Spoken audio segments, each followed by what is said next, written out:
Hello my dear friends. तो magic study point में आप लोगों का हार्दिक स्वागत है। मिशन जून जेआरएफ 2024 हमारा जो एकदम कहने का मतलब एक उद्देश्य है कि इस बार जून में हम लोग जेआरएफ निकालेंगे और यह भी सूचना आ रही है कि जो फेलोशिप है वह बढ़ने वाला है। जैसे ही सूचना आएगी तो मैं वीडियो बनाऊंगा। जो लोग मेरे वीडियो देख रहे हैं कृपया वो लोग लास्ट तक बने रहें। आज का हमारा शिक्षण अभिक्षमता का ही एक टॉपिक है, उसको लेकर के चलते हैं। शिक्षण का सिद्धांत। शिक्षण का सिद्धांत, शिक्षण के सिद्धांत क्या क्या होते हैं, तो इसका हम लोग लिख देते हैं अंग्रेजी प्रिंसिपल ऑफ टीचिंग। तो शिक्षण के सिद्धांतों के बारे में हम लोग बात करेंगे कि शिक्षण में क्या क्या सिद्धांत होने चाहिए। तो सबसे पहले मैं आपको बता दूं कि जेरोम ब्रूमर ने वर्ष 1963 में सर्वप्रथम शिक्षण के सिद्धांत का प्रयोग किया था। सबसे पहले कौन? जेरोम ब्रूमर। कौन? जेरोम ब्रूमर ने 1963 में क्या किया था? शिक्षण सिद्धांत का प्रयोग सर्वप्रथम किया था। और एक बात मैं आप लोगों को बता दूं कि जो शिक्षण सिद्धांत है, क्या है? शिक्षण सिद्धांत। जो शिक्षण सिद्धांत है ना, कहने का मतलब यह है कि यह बहुत तार्किक वाक्यों का एक समूह है। वाक्यों का क्या है? एक समूह है जिसमें क्या होता है? शिक्षक के परिणाम और विद्यार्थी के अधिगम, विद्यार्थी कितना समझा, विद्यार्थी की विशेषताओं, विद्यार्थी जो होता है, विद्यार्थी की विशेषताओं और उसके परिणामों एवं उसके मूल्यांकनों का अध्ययन किया जाता है। एक बात आप लोग जानिएगा। और जो शिक्षण का सिद्धांत होता है ना, कि आप किसी को शिक्षण दे रहे हैं। मान लीजिए मैं ही आपको शिक्षण दे रहा हूं, मैं आपको ज्ञान दे रहा हूं, तो यह शिक्षण का सिद्धांत जो है ना, वह आपके लिए नहीं है, मेरे लिए है। कहने का मतलब मुझे किस पर्पस से आपको क्या परिस्थितियां होनी चाहिए, क्या क्या सिद्धांत होने चाहिए जिससे कि आपको ज्ञान अर्जित हो। तो कहने का मतलब है, देखिए कि मेरा हेल्थ थोड़ा डाउन है, तबीयत थोड़ी खराब है, तो कंप्रोमाइज करिएगा। लेकिन एक बात मैं आपको बता दूं कि जो शिक्षण का सिद्धांत है वह एक शिक्षक के लिए होता है। तो शिक्षण के सिद्धांत, अब मैं इसको पहले पढ़ करके आपको एक बार समझा देता हूं। किताब से ऊपर लिखा हुआ आएगा, मेरे पास किताब है। अब देखिए, शिक्षण के सिद्धांत के बारे में हम लोग बात करेंगे। जेरोम ब्रूमर ने वर्ष 1963 में शिक्षण सिद्धांत का सर्वप्रथम प्रयोग किया। यह बात मैंने आपको बता दिया है। शिक्षण सिद्धांत में बहुत से तर्क वाक्यों का एक समूह होता है, जिसमें एक ओर शिक्षक के परिणामों तथा दूसरी ओर विद्यार्थी की विशेषताओं के पारस्परिक संबंधों को स्पष्ट किया जाता है। शिक्षण सिद्धांत की सहायता से अधिगम का मूल्यांकन किया जा सकता है। शिक्षण सिद्धांत के ही आधार पर यह मूल्यांकन कर सकते हैं कि बच्चा कितना सीखा है और वह प्रक्रिया कब से कब तक चलेगी। कहने का मतलब उसने कितना सीखा। शिक्षण के सिद्धांत पे हम लोग जान सकते हैं कि बच्चा कितना सीखा और वह कितना उसके जीवन में लागू हुआ। वह नियम कहाँ तक उसके जीवन में वह चीज सहायक हुई जो शिक्षक पढ़ाया था। तो एकदम सेम चीज, एकदम वही कंडीशन है कि मैं आपको अगर पढ़ा रहा हूं तो वह देखना है कि कहां तक लागू होता है, कहां तक आप सीख पाते हैं। तो इसके बाद अगला लाइन है, शिक्षण सिद्धांत के विभिन्न चरण जो शिक्षक द्वारा प्रयोग किए जाते हैं नीचे प्रस्तुत हैं। इसमें जो शिक्षण जिस मतलब विभिन्न, कहने का मतलब है विभिन्न सिद्धांतों के चरण जो है वह क्या क्या हैं। सबसे पहले मैं आपको बता दूं कि पहला जो है अभिप्रेरणा का सिद्धांत। उसके बाद दूसरा जो है उद्देश्यों का सिद्धांत। उसके बाद तीसरा जो है आपका वह है रुचि का सिद्धांत। एक एक पॉइंट को हम लोग बारीकी से पढ़ेंगे। उसके बाद है अभ्यास का सिद्धांत। उसके बाद जो है आपका मनोरंजन का सिद्धांत है। यहाँ पर शायद 5वां हो गया। देखिए पहला, दूसरा, तीसरा, चौथा, इसमें पॉइंट नहीं है, हम लोग देखते चलते हैं, एक एक पॉइंट को देखते चलते हैं। रुचि का सिद्धांत। उसके बाद जो होगा आपका अगला पॉइंट जो होगा, अगला पॉइंट अस्त्रानुकूलन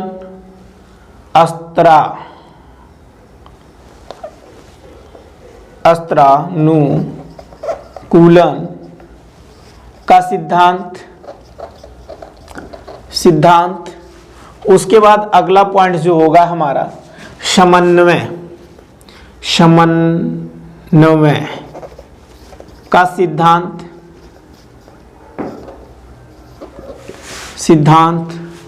उसके बाद अगला सहचर्य का सिद्धांत। तो कहने का मतलब है कि इतनी आप क्या करेंगे, जेआरएफ निकालेंगे, पीएचडी करेंगे, उसके बाद प्रोफेसर बनेंगे। तो कहने का मतलब है यहां से एग्जाम में प्रश्न आएगा कि शिक्षण के सिद्धांत का घटक नहीं है। तो अगर आप इनको पढ़े रहेंगे, यह टॉपिक आपको याद रहेंगे कि शिक्षण के सिद्धांत में क्या क्या है, तो वह है अभिप्रेरणा का सिद्धांत, उद्देश्य का सिद्धांत, रुचि का सिद्धांत, अभ्यास का सिद्धांत। और उसके बाद यहां पर रुचि का सिद्धांत 2 बार लिख दिए हैं, इसको काट देते हैं, रुचि का। उसके बाद अस्त्रानुकूलन का सिद्धांत, समन्वय का सिद्धांत, सहचर्य का सिद्धांत। तो इतने सारे सिद्धांत हैं। उसके बाद मनोरंजन का सिद्धांत भी होता है। यहाँ पर एक और लिख देते हैं, मनोरंजन का सिद्धांत, मनोरंजन, ये लिखना नहीं कि ये बोले हैं क्या, मनोरंजन का सिद्धांत, तो ये हो गया। इतने सारे सिद्धांत होते हैं। अभिप्रेरणा का सिद्धांत का मतलब यह होता है, जैसे देखिए अभिप्रेरणा अर्थात मोटिवेशन, जैसे कि कोई अध्यापक कैसे शिक्षण देता है, मोटिवेट करके भी दे सकता है। जैसे कि मैं कहूं कि अभी फेलोशिप बढ़ करके कितना हो गया, 41,000 से कितना हो गया, 50,000 हो गया। तुरंत आपको एक मोटिवेशन आ जाएगा कि 50,000 फेलोशिप हो गया, और एकदम तेजी से पढ़ते हैं, हल्ला बोल करके पढ़ते हैं। तो ऐसे मोटिवेशन, मतलब कहने का मतलब है कि अगर ज्ञान देना होता है तो उसमें बच्चे को मोटिवेट भी किया जाता है, और वह कौन करेगा, अध्यापक करेगा।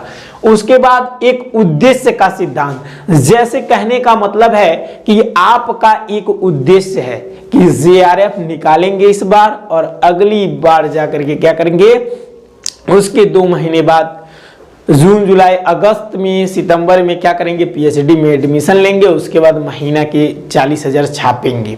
उसके बाद पढ़ाई जोरों शोरों से करेंगे। उसके बाद रुचि का सिद्धांत, आपको क्या करना पड़ेगा, उसमें रुचि होनी चाहिए।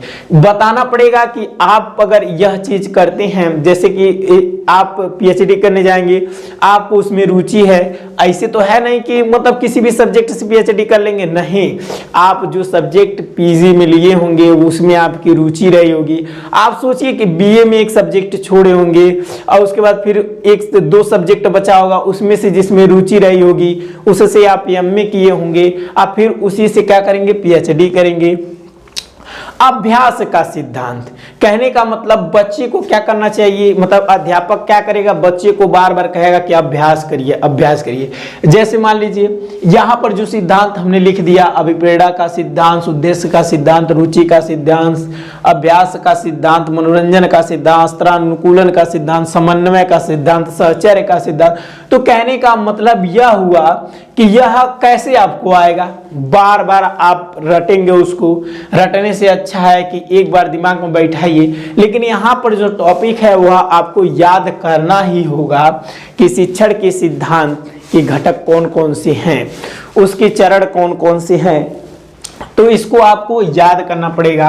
अभ्यास आप जन्म करते हैं कि शिक्षक को क्या करना चाहिए, बच्चे से बार बार अभ्यास करवाना चाहिए। जैसे कि एक बार मैंने आपको पढ़ा दिया, वीडियो आप देख लिए, उसका एक नोट्स बना लिए, फिर बाद में क्या करेंगे, उसको एक बार देखिए, उसका कल देखिए, परसों देखिए, धीरे धीरे आप अभ्यास करते रहेंगे तो यह चीज़ आपको याद हो जाएगी। मनोरंजन का सिद्धांत, कहने का मतलब अध्यापक को ऐसे ही नहीं पढ़ाते रहना चाहिए कि बच्चा क्या हो जाए, बोर हो जाए, उसके साथ कुछ मनोरंजन का भी साधन हो तो अच्छा होगा, हंसी मजाक करते रहें, उसके बाद पढ़ाते रहें। तो इस प्रकार समन्वय का सिद्धांत, कहने का मतलब है कि समान, मतलब कहने का मतलब सब में समान देखने की भावना जो समान हो, किसी के साथ कोई मतलब कोई बड़ा ना हो, कोई छोटा हो, सब क्या हो, एक समान नजरिए से देखे। क्या कहने का मतलब शिक्षक सभी को एक समान नजरिए से देखे।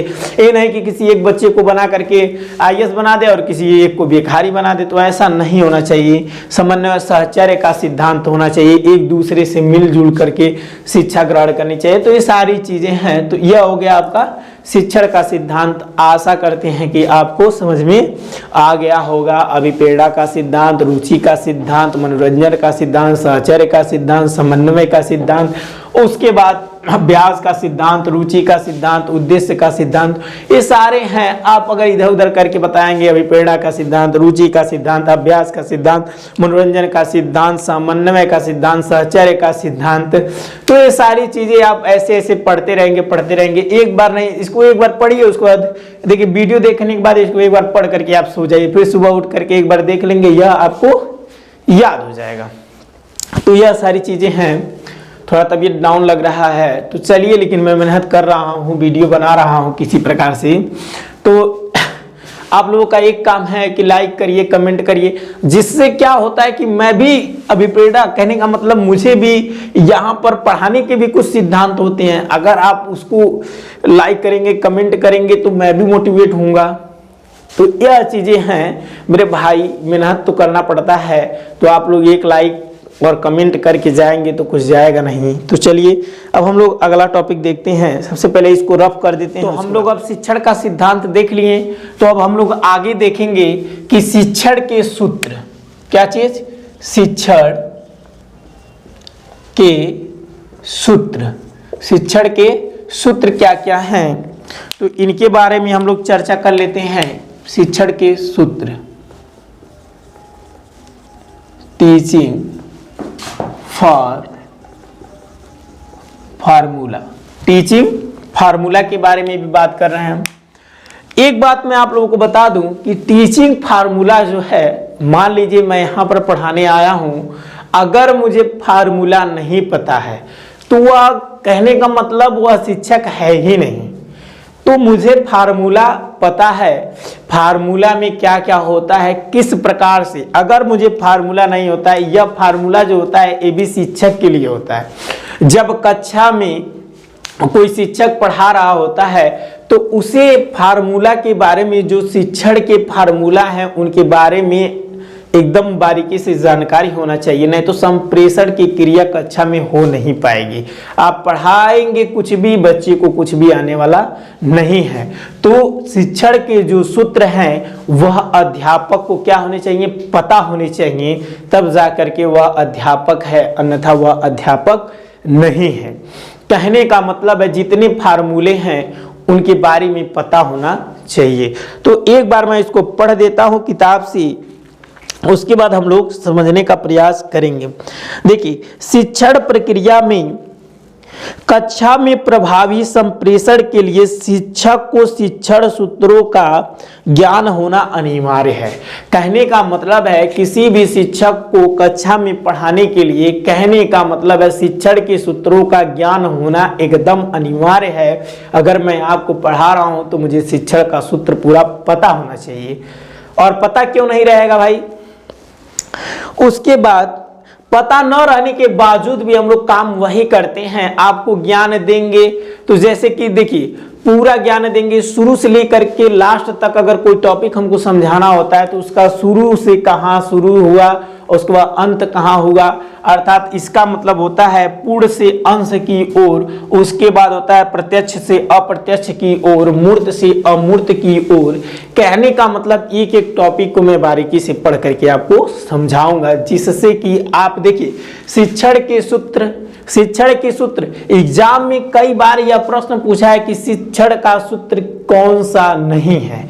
उसमें से आपको ऑप्शन दे देगा और उसके बाद ऑप्शन एक गलत रहेगा, मान लीजिए सही रहेगा, एक सही रहेगा, हो सकता है पूरे गलत हो, मुझमें एक गलत होगा या फिर एक सही होगा, कुछ भी हो सकता है, किसी भी प्रकार से पूछ सकता है। तो यह प्रक्रिया चलेगी।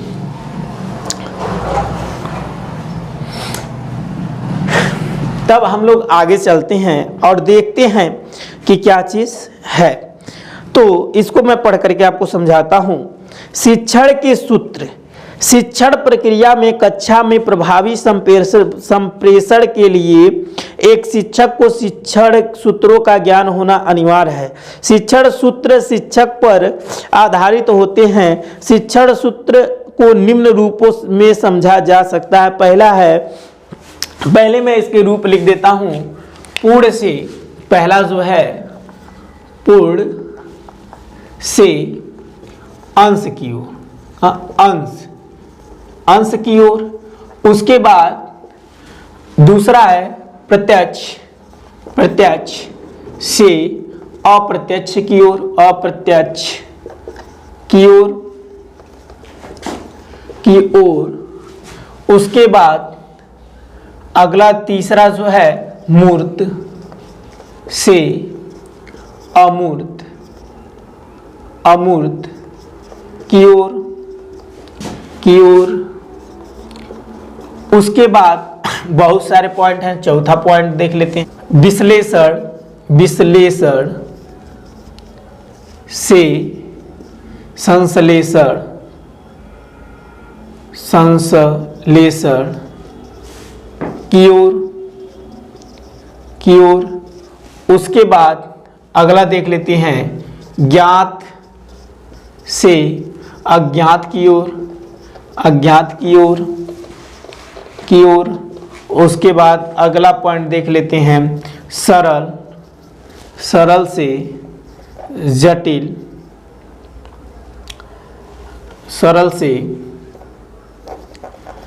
जटिल योग।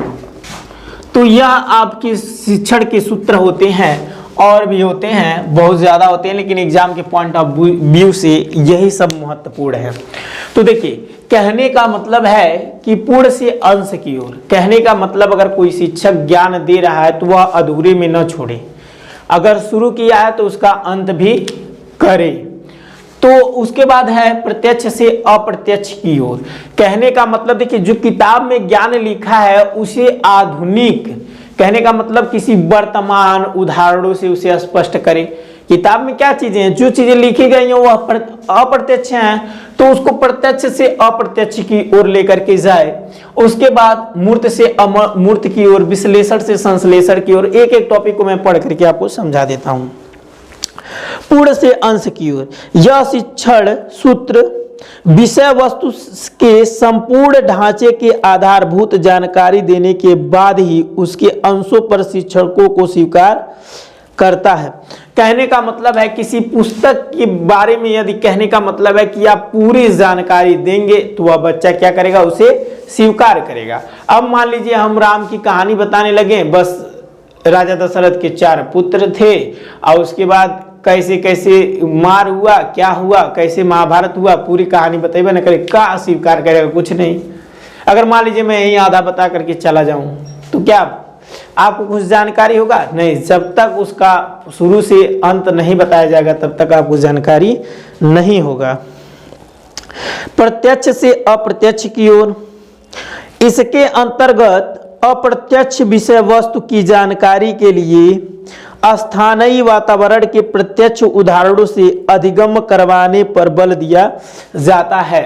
जैसे मैंने आपको बताया ना कि किताब में केवल जानकारी लिखी होती है, उसमें क्या करना है, बच्चे को वर्तमान उदाहरण को देते हुए उसको समझाना है कि आखिर में यह प्रक्रिया कैसे चलती है। तो यह चीजें होती हैं प्रत्यक्ष से अप्रत्यक्ष की ओर। उसके बाद मतलब मूर्त से अमूर्त की ओर, अधिगम को इंद्रियों की अनुभूति पर आधारित करने पर बल देता है। कहने का मतलब है, देखिए, मूर्त से अमूर्त की ओर कहने का मतलब है कि कुछ चीजें ऐसी होती हैं, देखिए प्राथमिक तो कहने का मतलब 1 से लेकर के 5 तक सेक्स के बारे में नहीं बताया जाता है, लेकिन उसके बाद जैसे बच्चा कक्षा 6 में जाता है तो कुछ जानकारियां लेता है, 8 में जाते जाते उसे सेक्स के बारे में भी बता दिया जाता है कि आपके भी शरीर में कुछ विशेष अंग हैं, उनका कहाँ इस्तेमाल होता है, किस प्रकार से होता है, उनके कार्य क्या क्या हैं, तो ये सारी चीजें बता दी जाती हैं। तो मूर्त से अमूर्त की ओर होता है, यह भी सूत्र है। विश्लेषण से संश्लेषण की ओर, देखिए इसमें क्या होता है, विषय वस्तु को पहले इकाइयों में अधिगम करवाया जाता है, इसके बाद सामूहिक अधिगम करवाने पर बल दिया जाता है। जैसे मैं बताया ना कि बच्चे को क्या करना पड़ता है, पहले विश्लेषण, इसको मैं एक बार बता चुका हूं, विश्लेषण से संश्लेषण कहने का मतलब विश्लेषण मतलब तोड़ना होता है। जैसे मैंने बताया था कि मप्याग मात्रा माँ, मप्याग मात्रा माँ, उसके बाद पहले बच्चे को ऐसे किया जाता है, ऐसे सिखाया जाता है, फिर इसको ऐसे बताया जाता है कि माँ माँ, तब अचानक से पढ़ लेता है। तो कहने का मतलब विश्लेषण से तोड़ने के बाद उसको जोड़ने की काम किया जाता है। ज्ञात से अज्ञात की ओर बताया जाता है, कहने का मतलब है, इसमें देख लेते हैं हम लोग क्या लिखा हुआ है। शिक्षण को पहले ज्ञात विषय वस्तु से जोड़ते हैं, फिर अज्ञात की ओर बढ़ते हैं। कहने का मतलब है पहले जो बच्चे को आ रहा है उसको बताएंगे, फिर उसको धीरे से आगे बढ़ा करके और टॉपिक को उसमें जोड़ेंगे। तो ज्ञात पहले करवाएंगे, फिर अज्ञात टॉपिक को जोड़ेंगे। ये नहीं कि पहले ही लगे बताने मनुष्य बना, कैसे बना, कैसे पैदा हुआ, ये चीजें नहीं, बस मनुष्य बना। पहले ही उस टॉपिक को ले, पहले बच्चे को जो पता है उसे बताइए। ये नहीं कि बताइए कि पृथ्वी का निर्माण कैसे हुआ, पहले बताइए उसकी प्रक्रिया छोटी से छोटी, पहले पृथ्वी कैसे बनी। ये नहीं बताएंगे कि पूरा ब्रह्मांड बना, ऐसा नहीं होता है। कहने का मतलब पहले जो जानकारी बच्चे को है, पहले उसी के आधार पर हम लोग क्या करेंगे, सरल से जटिल की ओर। तो क्या करते हैं, पहले सरल चीजें बताएंगे, उसके बाद तब क्या करेंगे, जटिल चीजों पे हम लोग ध्यान देंगे। तो यह क्या है, शिक्षण का सूत्र है, जिसमें देखिए अधिगम सरल से जटिल की ओर। तो अधिगम का आधारभूत सूत्र है कि विद्यार्थी पहले सरल बातों को समझता है, फिर कठिन बातों को कुछ अन्य शिक्षण सूत्रों का प्रयोग भी शिक्षक द्वारा किया जाता है। कहने का मतलब है और शिक्षण सूत्रों का भी प्रयोग शिक्षक करते हैं। सबका अपना अपना अलग अलग तरीका है पढ़ाने का। अभी तो खैर, अब देखिए मैं तो इसमें कुछ अपनी मर्जी से बता नहीं सकता। यहाँ पर ऐसी चीजें हैं कि जो चीजें हैं वही चीजें हैं, बस इसको समझाने का प्रयास मैं कर सकता हूँ कि शिक्षण के सूत्र में क्या क्या होता है। पूर्ण से अंश की ओर, प्रत्यक्ष से अप्रत्यक्ष की ओर, ज्ञात से अज्ञात की ओर, सरल से जटिल की ओर, विश्लेषण से संश्लेषण की ओर, उसके बाद ये सारी चीजें होती हैं। तो यहाँ पर इतने टॉपिक हैं और यह एग्जाम के पॉइंट ऑफ व्यू से बहुत महत्वपूर्ण है। एग्जाम में पूछ सकता है कि शिक्षण के सूत्र नहीं है, इनमें से कौन नहीं है, सही उत्तर का चयन कीजिए। और इसी में से अगर देखिए नहीं है, कहने का मतलब शिक्षण के सूत्र इतने होते हैं, और या फिर कहेगा कि शिक्षण के सूत्र हैं, सही उत्तर का चयन कीजिए। तो आपको जब पता रहेगा तो भी ना आप सही उत्तर का चयन करेंगे, नहीं तो उड़ के तो आपके दिमाग में आएगा नहीं। तो यह सारी प्रक्रियाएं होती हैं, आपको समझना चाहिए। आशा करते हैं कि आपको याद भी हो गया होगा कि शिक्षण के सूत्र कौन कौन से हैं। पूर्ण से अंश की ओर, प्रत्यक्ष से अप्रत्यक्ष की ओर, उसके बाद ज्ञात से अज्ञात की ओर, उसके बाद सरल से जटिल की ओर, उसके बाद है आपका अब देखिए इसी में मैं कंफ्यूज हो जाता हूँ, विश्लेषण से संश्लेषण की ओर, मूर्त से अमूर्त की ओर। तो ये सारी चीजें हैं, मुझे याद हैं, अगर एग्जाम में आएगा तो देखिए अगर एक 2-3 बार आप देखेंगे इसे मेन मोटिव के तौर पर कि यह एग्जाम के पॉइंट ऑफ व्यू से महत्वपूर्ण है, आप इसको 2 बार पढ़ेंगे पक्का 100% आपको एग्जाम में याद रहेगा। और आप इसी प्रकार से अगर क्वेश्चन आएंगे तो आप बता देंगे कि इसमें सही जवाब कौन सा है। इसके बाद शिक्षण की अवस्थाएं या क्रियाएं, इनके बारे में हम लोग कल चर्चा करेंगे। आज के लिए बस इतना ही, मेरा थोड़ा हेल्थ डाउन लग रहा है तो इसी की वजह से आज के लिए बस इतना ही, बाकी मिलते हैं कल।